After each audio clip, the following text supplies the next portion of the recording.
자, 오늘은 사무엘상 16번째 이야기입니다. 이 사무엘상을 보면 이제 새로운 국면에 접어들게 돼요. 16장에 가면 사울이 아닌 그 이야기 스토리의 중심에 누가 오냐면 다윗이 등장하게 됩니다. 새로운 변화가 일어나게 됩니다. 자, 우리가 만약에 몸이라면, 우리 몸이 악기라면 이 악기의 소리 내기 위해서는 그 공간이 좀 비어 있어야 되는 것입니다. 내면이 좀 비어 있어야만이 울림을 통해서 소리가 나고 그 소리의 어떤 진정한 아름다움을 찾아갈 수 있는 것입니다. 그렇죠. 클라리넷도 마찬가지죠. 꽉 차지 않았죠. 뭔가 비어 있어요.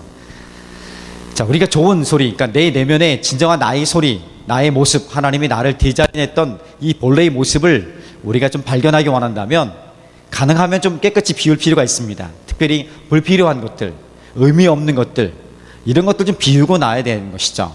그래야만이 진정한 자기 소리 울림을 들을 수 있고 자기를 향한 하나님의 계획들, 무엇보다도 오늘 하나님 아버지 마음이라고 자꾸 얘기하는데 그 하나님 아버지 마음이 무엇인지를 발견할 수 있는 길이 열려지게 되는 것입니다.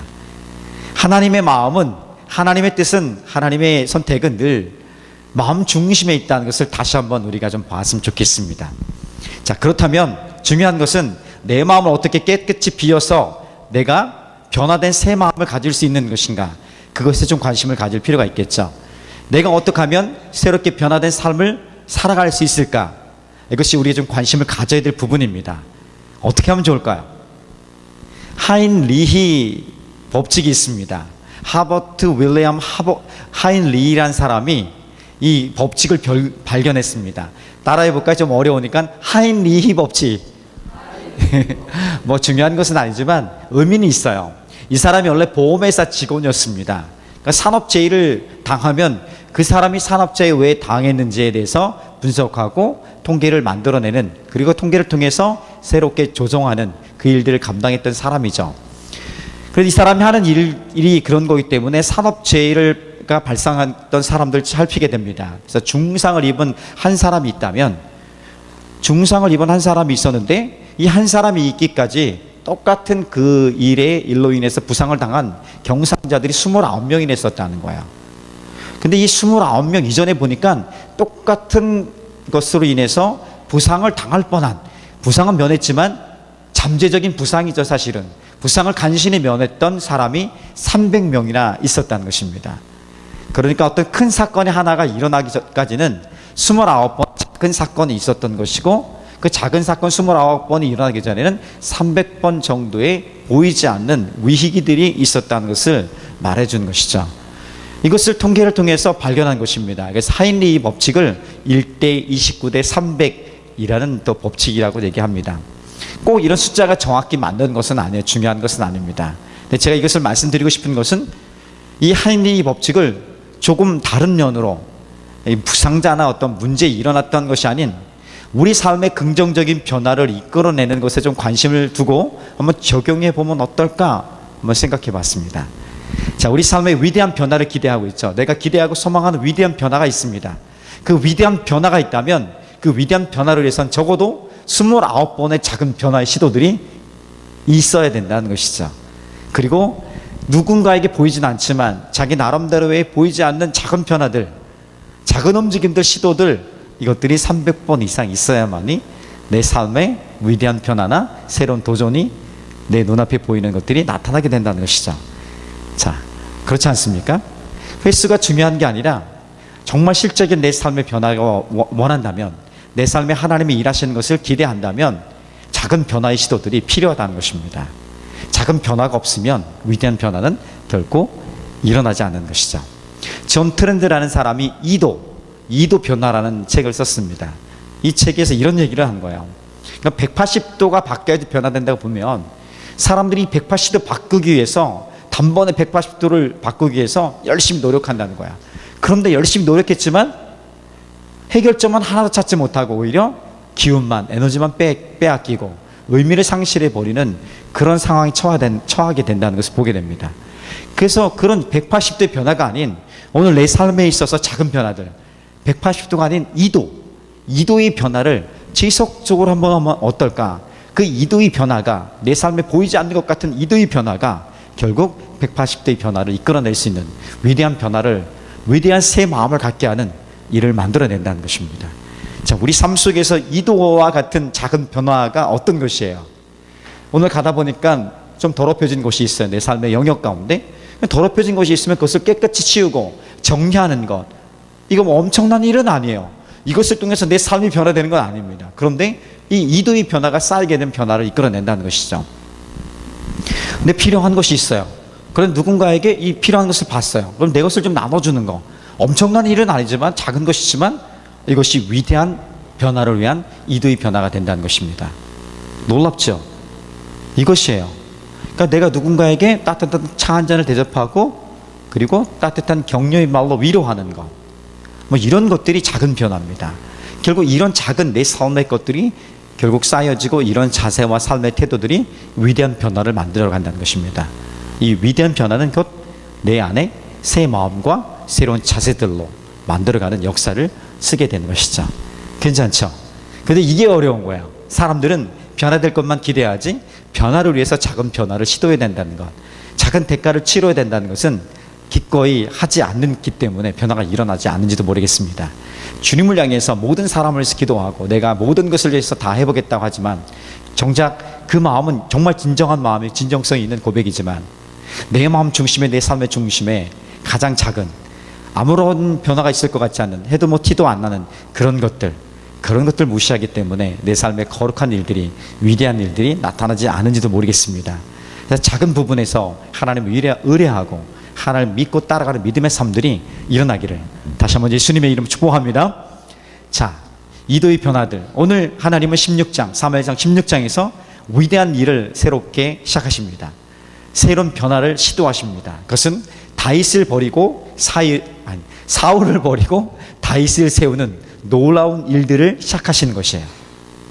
하나님이 다윗을 선택하시고 다윗을 기름 붓는 장면이 오늘 읽었던 우리 본문에 나오고 있는 것입니다. 이후로부터 이후의 스토리는 다윗이 등장하게 되고, 그럼 다윗이 등장하는데 다윗이 곧바로 이스라엘 왕으로 사울 대신에 이스라엘 다스린 그 역할을 감당했던 것은 아닙니다. 아주 오랜 시간 기다려야 되는 것이죠. 근데 그 오랜 시간의 기다림은 결국 훈련의 시간이었고, 우리가 지금까지 얘기했던 작은 변화의 시간들, 작은 훈련들이 모아져서 위대한 일들, 어떤 상황 속에서도 하나님을 저버리지 않는, 그래서 하나님 말씀하시기를 내 마음에 합한 자, 내 마음에 순결한 자, 내 마음에 꽉 찬 자, 정직한 자, 성실한 자, 이렇게 유일하게 들었던 그 사람이 바로 다윗이 될 수 있었던 것입니다. 자, 그 위대한 일들을 시작하신 하나님, 우리 삶 속에서도 작은 변화를 도전하시고 시작하기 원하십니다. 그러니까 뭔가 큰 한 발짝 뛰기가 어렵다면 반발자국이라도 뛸 수 있는 그 용기 시도들이 일어나는 것입니다.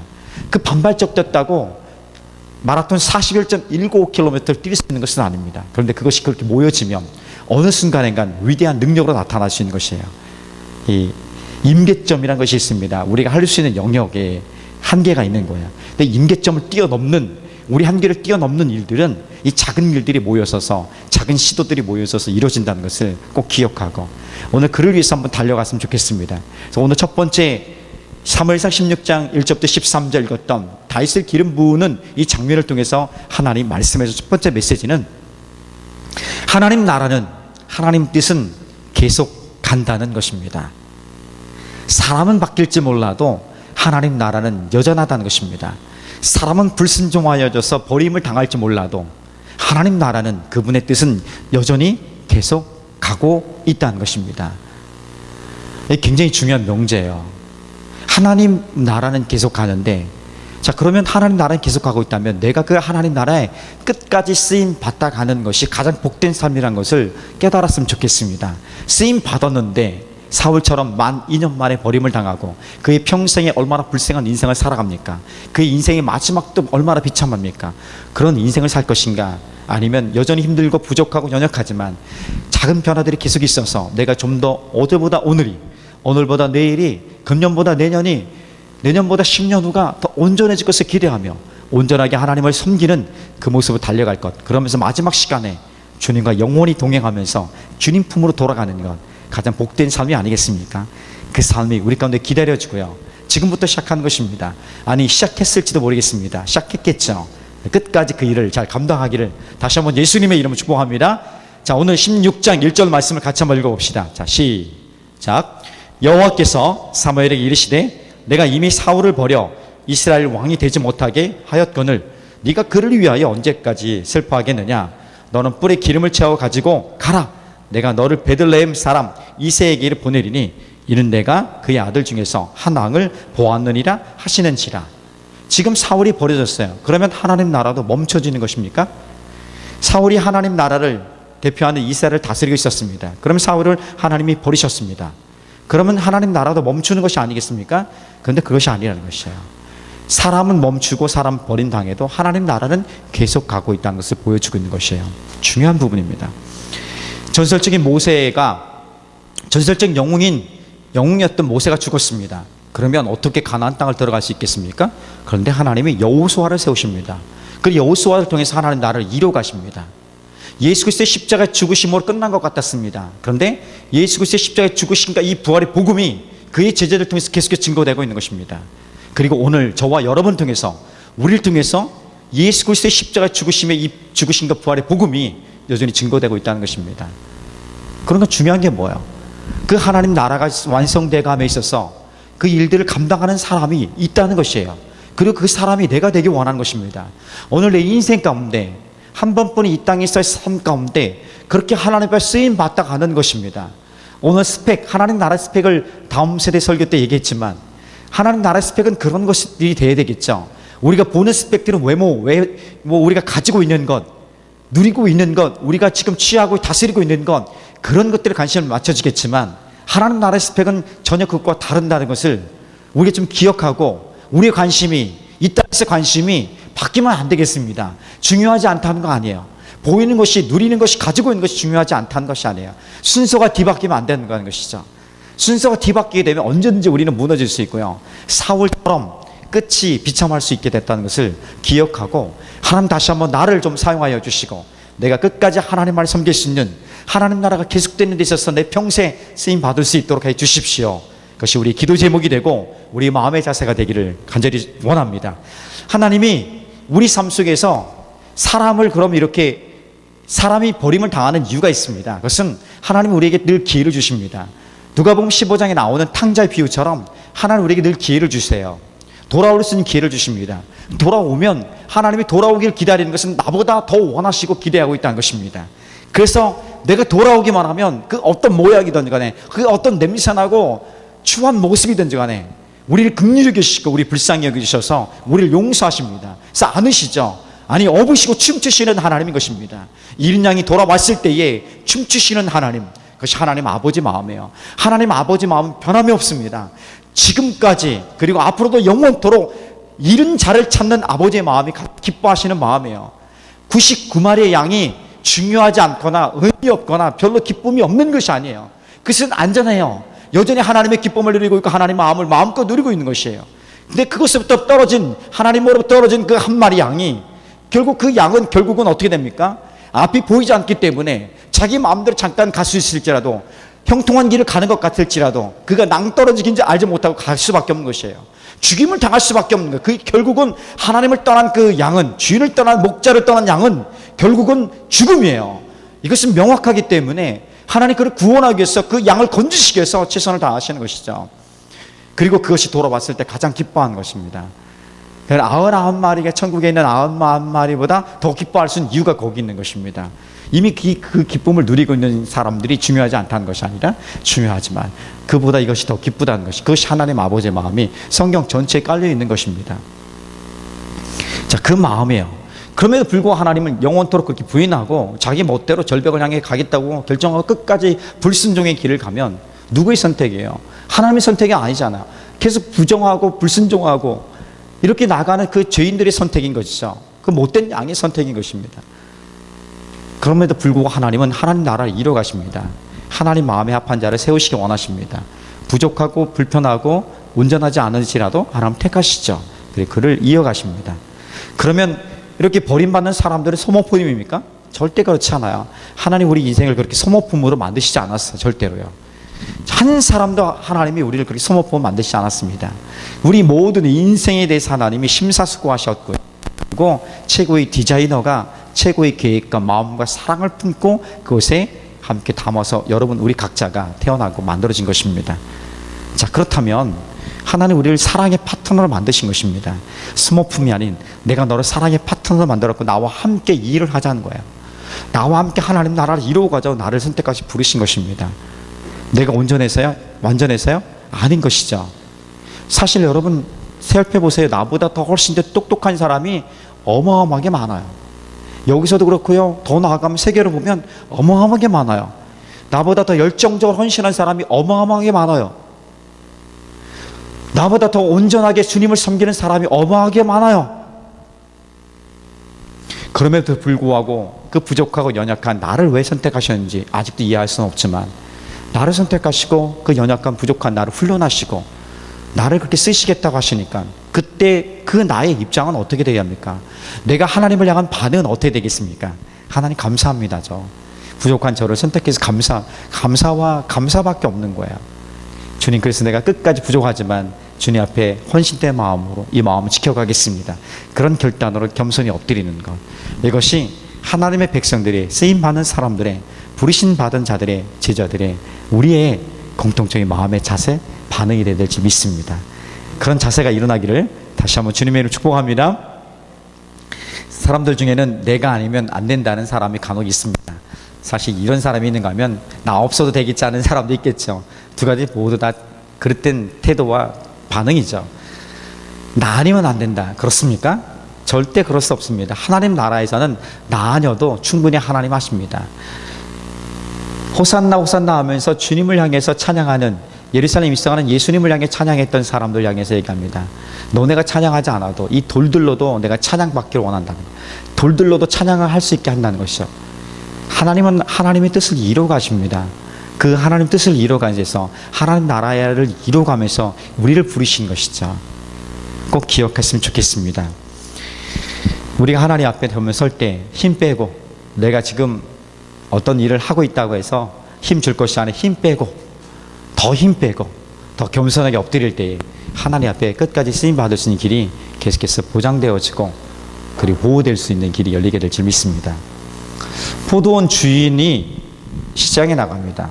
포도원 이 밭을 일하기 위해서 주인이 이제 일꾼을 모으러 나갑니다. 아침 일찍 나갔더니 일찍 나온 사람들이 있어요. 줄 섭니다. 그래서 모두 다 이렇게 오라고 우리 집에 와서 우리 농장에 와서 좀 일 좀 도우라고. 자, 1인당 10만 원입니다. 그래서 일당을 주기로 약속하고 다 데려옵니다. 자, 9시부터 일을 시작합니다. 열심히 일하는데 주인이 또 나가본 거 시장에 또 혹시나 일꾼이 없을까? 좀 무슨 일이 있어서 집안일에 좀 무슨 일이 있어서 아이가 좀 아파서 병원에 가서 미처 나오지 못한 사람이 없을까?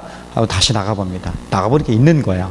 그 중에 좀 늦잠 자가지고 지난 밤에 피고 과로해서 피곤해 늦잠 자서 늦게 나온 사람이 있는 거예요. 그들 너네도 와라. 야, 와 괜찮아. 10시에 데리고 또 나가 또 있어요. 11시에 데리고 11시 데리고 또 일을 시킵니다. 점심 먹고 혹시나 하고 나가면 또 있는 거예요. 또 데리고 오는 거예요. 오후 3시에도 데려오고 이제 마지막 6시까지 일인데 혹시나 하고 다시 마지막 한번 나가봤더니 5시에 또 있는 거야. 너도 와서 일할래? 1시간에 일해라 하고 데리고 옵니다. 이게 이 하나님이에요. 마지막까지도 최선을 다하시고 끝까지 우리를 부르시는 하나님인 거죠.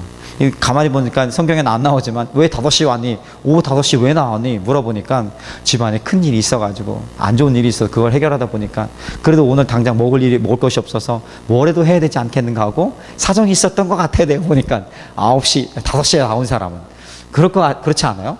아무리 늦잠을 자도 5시에 나와서 일하겠다 이런 사람 없을 거야. 무슨 일이 있어서 어려워서 아마 늦게 나왔을 것 같아. 사연이 있을 것 같아. 그래서 다 열심히 일합니다. 마지막 6시가 되고 이제는 품삯을 계산할 때 됩니다. 제일 먼저 준 사람은 제일 늦게 왔다 1시간 일하고 5시에 온 사람이에요. 그 사람에게 품삯을 계산합니다. 근데 의도적으로 돈을 보여주는 거예요. 돈을 보여줘요. 5만 원짜리 2개를 주는 거야. 2개 주면서 자 여기 또 10만 원이에요. 받는 사람도 그렇고요. 그것을 지켜보던 모든 사람들도 깜짝 놀란 거예요. 아니 1시간 일했는데 이걸 줄 수 있을까? 이걸 받아도 되는가? 근데 기쁨을 받아요. 그러니까 내심 이제 6시간 일하고 8시간 일한 사람은 이제 기대감을 갖게 되는 거죠. 1시간 일한 사람이 이 정도 받았으면 나는 굉장히 기대감을 갖는 거죠. 그런데 점점 갈수록 그 기대감 완전히 사라지게 됩니다. 똑같이 다 10만 원씩 주는 거예요. 6시간 일한 사람 다 10만 원 똑같이 준 거예요. 그러니까 하루 종일 일했던 처음에 와서 일했던 사람이 마음이 좀 어려운 거죠. 여러분이라도 어려웠을 거예요. 불공평합니다. 이건 있을 수 없습니다. 어떻게 1시간 일한 사람이 이렇게 받았는데 왜 나에게도 이렇게 똑같이 줄 수 있습니까? 불공평합니다. 그때 주인이 아주 미소를 지으며 다가오죠. 그러니 내가 너와 약속한 거 뭐지? 하루 일하면, 이때까지 일하면 10만 원 주기로 했지. 그래, 맞지. 내가 너에게 뭐 약속을 어긴 거 있니? 아무 말 할 말이 없는 거야. 주인의 마음은 이거야. 주인의 마음. 하나님 아버지의 마음은 이해할 수 없는 것이죠. 우리가 봐도 이해할 수 없는 것이죠. 근데 무슨 사연이 있겠죠. 근데 아버지의 마음은 꼭 이런 것이죠. 우리가 보기에는 똑같이 1대1로 해야만이 공정한 것 같죠. 근데 하나님 나라는 그렇지 않아요. 각 개인의 형편이 있는 거죠. 개인의 마음의 자세가 있는 거죠. 개인의 신앙의 성숙도가 틀리겠죠. 하나님을 향한, 그리고 그 날마다의 삶도 인격들이, 자세들이 틀려질 수 있겠죠. 그 모든 것을 다 배려하시고 있는 그대로 모습을 받아주시기 시작합니다. 중요한 것은 하나님 아버지의 마음을 알고 순종하고 따라와서 그 자리에 있는 거예요. 그 자리에 있는 거예요. 그 하나님 나라의 일을 만들어가는 이 포도원이라는 하나님 나라를 만들어가는 그 일에 내가 함께 동참해 가는 거예요. 그것이 중요한 거예요. 거기서 원망과 불평할 것이 아니라 나를 불러주시고 나를 택해주신 그 주인에게, 그 하나님에게, 나를 구원하신 예수 그리스도를 향해서 하나님 감사합니다. 오늘 내게 주신 것 때문에 너무 감사하고 끝까지 나를 사용해 주십시오. 그것이 중요한 자세인 것입니다. 그래서 중요한, 하나님이 우리에게 원하시는 것은 하나님 아버지의 마음을 아는 거야. 근데 우리 시각이 이미 세속적인 시각으로, 가치로 물들어 버린 게 많아요. 늘 경제 논리로 물들었던 거 많잖아요. 그러니까 그런 시각으로 보면 이것을 도대체 이해할 수가 없는 거죠. 받아들이기 어려운 거예요. 이것을 내려놓고 보면 하나님 아버지의 마음을 딱 보고 순전한 마음으로 그냥 바라보게 되면, 오늘 다음 세대 설교에 있었던 것처럼 먼저 그렇게 5시에 와서 늦지막히 와서 일해서 내가 구원받은 하나님의 사람이라는 것을, 예수 그리스도께서 십자가에 죽으시고 나를 구원했던, 나도 똑같이 연약했던, 게을렀던 죄인이었던 것을 보게 되는 것이죠. 그래서 넉넉한 것입니다. 그래서 내가 아침에 일찍 와서 일했던, 늦게 왔던 간에 상관없이 모든 것이 하나님의 마음이고 하나님의 은혜 안에 있음에 감사하고 그 자리에 끝까지 있기를 원하는 그 마음의 선택들이 있게 되는 것이죠. 그랬으면 좋겠습니다. 이 마음을 가지고 중요한 하나님 나라는 계속간다는 거 놓치지 않고, 내가 그 안에, 그 파도에, 그 영향력에 늘 있기를 원하는 그 마음들이 우리 제자 공동체 모든 가족들 안에 가득 있었으면 좋겠습니다. 자, 오늘 마지막 두 번째 메시지입니다. 두 번째 메시지는 다윗을 선택하면서 하나님 보여주셨던 메시지죠. 자, 하나님은, 한번 따라해 봅시다. 하나님은 마음 중심을 보십니다. 믿으십니까? 근데 믿는 대로 잘 안 따라가죠. 우리는 마음 중심보다 어딜 보이려고 해? 자꾸 외적인 걸 보이려고 하고, 외적으로 우리가 갖고 있는 것들, 영향력들, 힘 있는 것들을 추구하려고 노력합니다. 그거 막 찾으려고 해요. 그래서 찾아보면 될 것 같은데 여전히 부족해요. 여전히 나보다 더 많이 가진 사람이 많고요. 여전히 나보다 힘이 센 사람이 여전히 많아요. 여러분, 평생 그거 승부하다 끝나겠습니까? 아니면 정말 하나님 기뻐하신 마음 중심을 깨끗하게 만들어가는, 그 마음의 순전함을 깨끗하게 만들어가는 것에 헌신하며 주님 앞에 쓰임받기를 원하십니까? 선택이죠. 하나님을 향해서 그렇게 나아갔으면 좋겠습니다.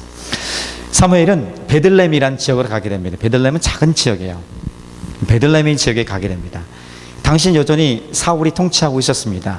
그래서 사무엘이 이동할 때마다 모든 시선이 주목되게 되어 있습니다. 그래서 하나님이 그에게 제사하러 가라, 예배하러 가라 이렇게 합니다. 그래서 베들레헴 지역에 예배하러 왔으니까 사람들이, 지역 유지들이 다 두려워 떨면서 나옵니다. 그래서 마치 사무엘이 예배에 초청하는 것은 청와대 대통령께서 청와대의 만찬에 초청해서 함께 마음을 누리고 이렇게 그런 영광된 자리에 같은 것이에요.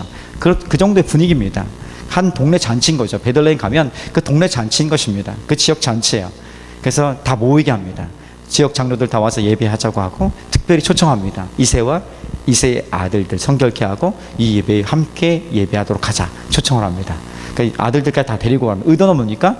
하나님 그 예배의 자리에서 사울을 버렸으니까 이스라엘 왕으로 기름 부을 사람에게, 왕으로 세울 사람에게 기름 붓기 원하는 거예요.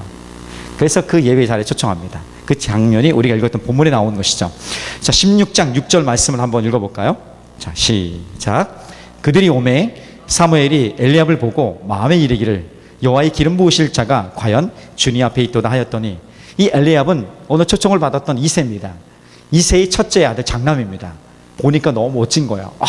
이새의 아들 중에 기름 부을 자가 있다고 분명하게 하나님 말씀해 줬으니까 딱 보니까 쟤야, 엘리압이야, 제일 멋있어.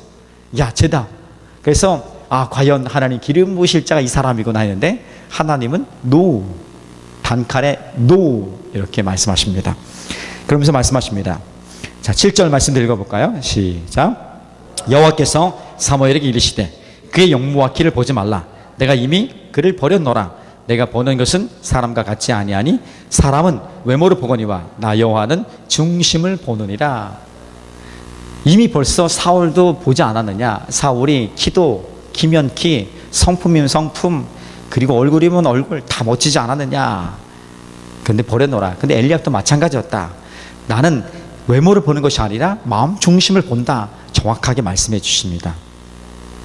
하나님 보시는 것은 정말 그럴까? 그래도 뭔가 준비되어야지 쓰임 받는 거 아닌가? 물론 준비돼야지 쓰임 받죠. 아무것도 없는데 그렇게 쓰임 받을 수 있어요? 근데 그것이 우선순위가 아니라는 거예요. 우선순위가 아니라는 것이죠. 그것은 쓰임 받는 거 아니에요. 우리가 열심히 준비한 그것 갖고 쓰임 받는 것이 아니라 마음이 하나님을 향해 합한 자, 마음이 순진한 자, 마음이 순결한 자, 마음이 깨끗한 자, 고결한 자, 마음이 성실한 자, 정직한 자, 이 모든 단어를 표현하는 것이에요. 이 모든 단어를 영어 단어 한 단어로 표현합니다. integrity. 인테그리티라는 단어가 우리말로는 굉장히 다양하게 번역이 되는데 지금 얘기했던 이 모든 단어들을 함축한 의미의 이 단어 인테그리티, 이것이 바로 다윗을 향해서 하나님 말씀하셔서 이는 내 마음에 합한 자로다. 이것을 다 포함하고 있는 거예요. 하나님 그 마음 중심을 보는 거예요. 정직한 자, 성실한 자, 깨끗한 자, 선한 자, 베풀 줄 아는 자, 배려하는 자, 고결한 자, 높은 이상과 가치를 갖고 있는 자, 이것을 포함한 그런 하나님 마음에 합한 자를 원하시는 것이죠. 이것이 있으면 하나님이 어디든지 어떤 모습이든지 어떤 모양으로든지 쓰임 받을 수 있는 것입니다. 자, 그랬더니 첫 번째는 엘리압 장남이 불합격, 두 번째 아들 아비나답도 불합격, 세 번째 삼마도 불합격. 그렇게 해서 이새의 7 아들이 다 불합격 당합니다. 없어요. 끝났어요. 아니래요. 뭐지? 끝난 것인가? 하나님 분명 이새의 아들 중에 한 명에게 기름 부으라고 말씀하셨는데 뭐지? 끝난 것인가? 그런 질문이 있게 되는 거죠. 자, 16장 11절 말씀, 자, 같이 읽겠습니다. 또 사무엘이 이새에게 이르되 내 아들들이 다 여기에 있느냐? 이새가 이르되 아직 막내가 남았는데 그는 양을 지키는 나이다.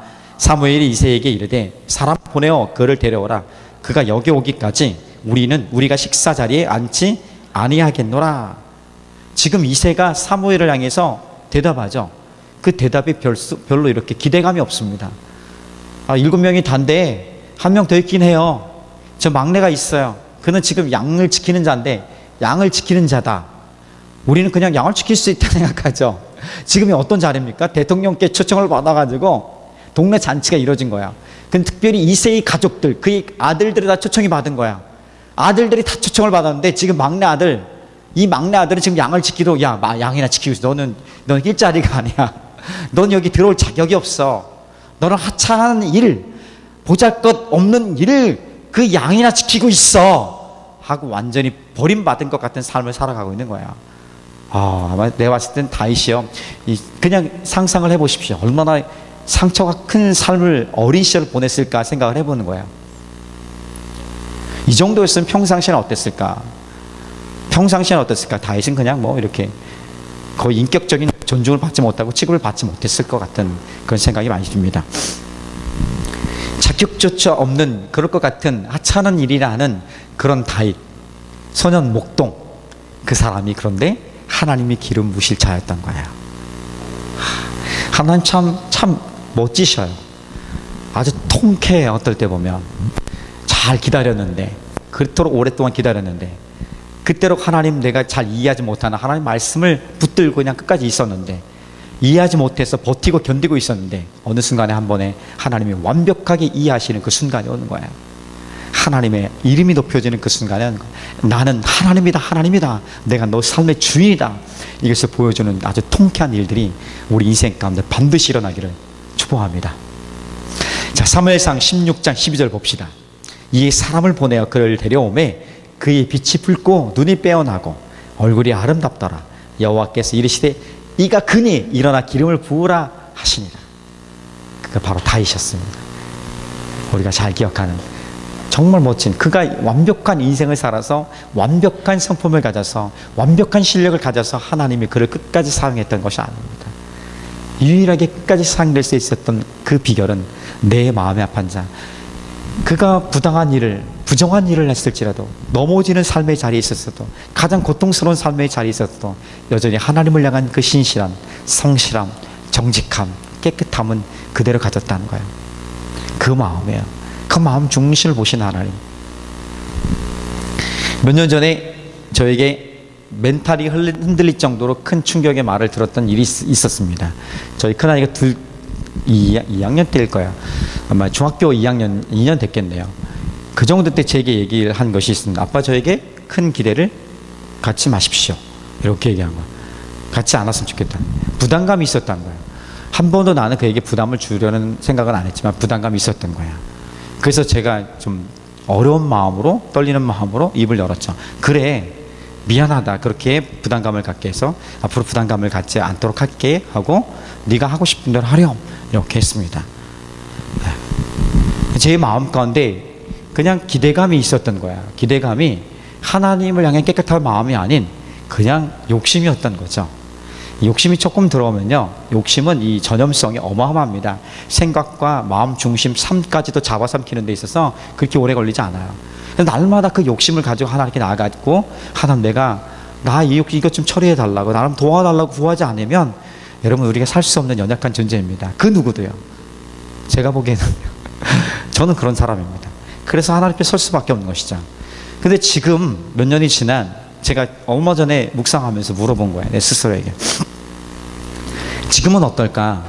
너가 지금은 그런 욕심이나 기대감을 갖지 않고 순전한 마음으로 갖고 있는가? 하나님 앞에서 내가 물어봤습니다. 성령께서 내게 깨닫게 해주시는 게 있겠죠. 그러니까 우리 잘 몰라요, 사실은요. 그냥 생각으로 나는 그렇지 않을 거야 착각하고 있는 것이죠. 그런데 하나님 앞에 잠잠히 머물러서 하나님의 성령께서 내 안에 빛을 비춰줄 때가 있습니다. 깨닫게 하실 때가 있어요. 빛을 비춰주니까 내 마음에 찌꺼기 같은 것도 여전히 있는 거예요. 더 자랑하고 싶은 것들을 향한 마음이 있는 거예요. 더 높은 것, 더 힘 있는 것, 이것들 갖고 싶어하는, 이것들을 향해 나아갔으면 좋겠다는 순전치 않은, 그것이 나쁜 그 자체가 문제가 있는 건 아니에요. 그 자체가 어려운 건 아니에요. 근데 그것 대신에 그 이전에 그 안에 순전치 않은 욕심과 찌꺼기의 모습들이 여전히 남아있는 것을 발견하는 것이에요. 저만 그럴까요? 생각해 봅니다. 각자에만 질문해 보세요. 내가 하나님 앞에 순전한 마음으로 선다고 고백하지만 난 순전할 거야, 괜찮을 거야. 그런데 내 내면에 하나님 성령께서 정말 정직하게 비춰주실 때 보니까 나는 여전히 쉬운 거, 더 좋은 거, 이 모든 쉬운 거, 좋은 거, 더 풍성하고 인정받고 싶은 거, 다스리고 싶은 거, 이 모든 것들이 다 하나님 중심이 아닌 그냥 세상이 원하는 이런 좋은 것들로 내가 가치들로 이렇게 물들어 있다는 것을 보게 되는 것이, 어떨 때 섞여서 진짜인지 가짜인지도 모를 때가 있는 거예요. 이것들을 좀 하나님이 성령께서 좀 가르쳐 주시길 원합니다. 마음이 깨끗한 자가 결국은 끝까지 쓰임 받을 수 있는 거예요. 마음이 깨끗하지 않으면 언제든지 하나님에 불순종하고 욕심이 우리를 지배하게 되면, 욕심은 반드시 죄를 낳게 되어 있습니다. 죄에서 돌이키지 않으면 결국은 죽음입니다. 그래서 명확한 걸 성경이 정확히 얘기하고 우리도 경험하고 우리가 알고 있고 하나님도 알고 우리도 아는 것이에요. 부인할 수 없는 것입니다. 내 안에 찌꺼기가 있음을, 내 안에 여전히 욕심이 있다는 것을 하나님도 아셨고요, 아시고 있고요. 그런데 나 자신도 들여다보니까 나도 알게 되는 것입니다. 이것에서 돌이켜서 깨끗한 마음을 회복하신 길, 오직 예수 그리스도의 십자가의 보혈밖에 없다고 우리가 오늘 묵상 본문에 나오는 것처럼 주의 보혈밖에 없는 것이에요. 날마다 주님의 보혈을 의지해서 우리의 있는 자리에서, 우리 사업에, 우리 삶의 학업의 시작에서 주님 나를 정결케 해달라고 내 마음을 다시 한번 살펴주시사 정직한 마음을 내게 주셔서 내가 정직한 마음을 날 돌아보게 하셔서 그럴듯하게 포장했던 껍데기들은 다 걷어내시고 그냥 있는 그대로의 모습으로 주님 내가 섭니다. 그럴 때 너무 부족한 거야, 너무 추한 거야. 그래서 주님 이 마음 그대로, 이 모습 그대로 나가는 거야. 여러분 내 모습 이대로, 내 모습 이대로 사랑하시네, 너무 좋죠. 근데 막 나의 연약한 부족함만 그런 것 같아요. 그런데 하나님이 내 모습 이대로라는 것에는 나의 죄악으로 인한 추함들, 욕심으로 인해 더럽혀진 것들, 이 모든 것들 그냥 갖고 나오라는 거예요. 편협하게 좀 이렇게 감출 건 감추고 대충 이렇게 좀 괜찮은 것만 갖고 오지 말고 그냥 우리 처한 모습 그대로 하나님이 나오라는 거예요. 그때 하나님이 우리를 어루만져 주시고 처음에 우리가 얘기했던 것처럼 작은 변화의 시도들이 일어나기 시작하는 거예요. 이도의 작은 변화들, 내 내면에 작은 변화들이 일어나면서 내 마음 중심에 하나님의 생각을 꽉 차게 만드는 그런 놀라운 일들이 있게 되면, 내 마음이 변화되면, 내 마음이 새로워지면 우리 삶은 위대한 일들을 위해서 쓰임받을 수 있는 날이 반드시 오게 되는 것입니다. 다시 기름 부음 받았습니다. 자, 그러면 쓰임 받아야겠죠. 쓰임 받아야 됩니다. 그런데 다윗이 그렇게 바로 쓰임 받은 것은 아닙니다. 오히려 사울을 위해서 이 수금을 타는, 악기를 연주하는 사람이 되어줍니다. 악령이 사울에게 있어서 막 힘들고 고통스러울 때 사울이 수금 타면 이 악령이 떠나가고 평화의 마음이 있었습니다. 그러다가 사람들이 사울보다 다윗을 더 좋아합니다. 사울을 더 칭찬합니다. 더 높입니다. 그 사울은 시기와 질투가 더 일어나게 되죠. 그리고 본인도 알게 됩니다. 나가 아닌 다윗이 하나님 택한 사람이라는 것을 알게 됩니다. 그래서 계속해서 그의 남은 평생은 이 다윗을 죽이기 위해서 쫓아다닙니다. 다윗은 10여 년 동안 그의 소년 시절에 자기가 원하지 않고 얼떨결에 왔는데 그렇게 기름 부음 받아서 왕으로 기름 부음 받고서 10여 년 동안 그의 나이 30살이 될 때까지 계속 도망다니면서 사울의 칼을 피해 다니는 그런 불쌍한 어려운 삶을 살았던 것입니다. 그런데 말입니다, 이 고통스러운 도망자의 삶이 그냥 단순한 도망자의 삶이 아닌 하나님이 그의 인격과 그의 실력과 그의 거룩한 리더십의 영향력들을 넓혀가는 시간이었던 것입니다. 조금씩 변화시키고 온전하게 더욱더 단단하게 그렇게 하나님 변화의 시간들을 만들어갔다는 것을 잊지 말아야 됩니다. 자, 그러면 오늘 내 삶의 자리, 지금이에요. 지금 내가 작은 변화, 작은 도전, 내 마음을 새롭게 하는 내 마음에 있는 찌꺼기와의 싸움들, 정직한 싸움들을 끝까지 포기하지 않고 한다면 하나님 나를 그렇게 쓰실 날이 올 것이고, 아니 지금도 쓰임 받고요, 영원토록 쓰임 받을 그 날이 오게 될지 믿는 것입니다. 그 은혜가 우리 가운데 가득하기를 예수님의 이름 축복합니다. 아멘. 자, 우리 함께 찬양하고 기도하겠습니다. 오직 주의 사랑에 매여 이 찬양 같이 한 다음에, 하나님 나를 사용하여 주시옵소서. 언제까지요? 지금부터 끝까지, 영원까지 나를 사용하여 주시옵소서. 그것이 가장 복된 인생이라고 고백하면서 하나님께 고백하며 기도하겠습니다.